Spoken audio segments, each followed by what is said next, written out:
What's up? Welcome back to the channel. I just wanted to show you guys my new next gadget tech investment. You know I love my tech, so if you're a big tech fan like me, feel free to subscribe, share, like. Now I'm just gonna give you a quick glance of my new purchase, which I'm really excited about. It's the Ray-Ban Meta, not sponsored. Again, not sponsored. This is the Wayfarer Gen 2. Oh, sorry, I've already unboxed it because the guy at the store asked me to, so that he can see. So let's check out what's in the box. So when you first open up, there's this certificate to show you how real this thing is, which is great. It's a really nice box, and this is the cloth that has its the logo. It says get started here. There is safety and warranty, which is all in there. Boom. So there is a little button behind here to get paired and whatnot, but it's already paired with my phone.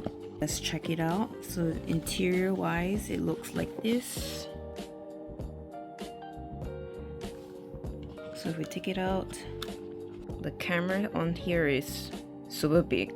Transition lenses that I wanted to get was like $300, so I'm just gonna get on Shopee and see how that works. It seems like you can just change it yourself. The turn on button is here, and when you wear it, it should have the sound coming in, so you can click on the glasses here to take pictures. And this part is where you can control most of the stuff. Hey Meta, tell me, what am I looking at?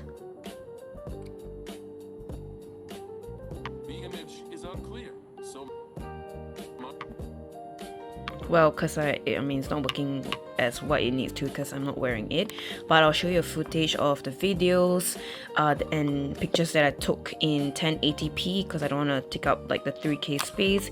I mean, the resolution looks crappy, and I need to like tweak the settings, but so far it's responsive. It's like if I speak it out loud, so it's quite weird to like kind of talk in public with this. It's like hey Meta and whatnot. So it's something to consider. It does look a bit thick for an optical glasses, but you know, it's all about the AI function, which really helps, and the music is really clear. I called somebody on this. It's really great. Like it was hands-free when I was like, hey, reply this person or whatsoever. So it's really worth it if you have the money, to be honest, but if you don't, it's really expensive, and so it's something to consider. It's great, like really cool tech. Only if you have money. I would not recommend this if you don't have, because it's about $800 Sing dollars. But here it is. So make sure to subscribe, like, share for more like cool little YouTube reels and TikTok reels that I'm gonna do with this. I do a lot of coffee, playing the piano, and make sure to subscribe, like, and share. For video. Oh. And then, oh yes, it is recording.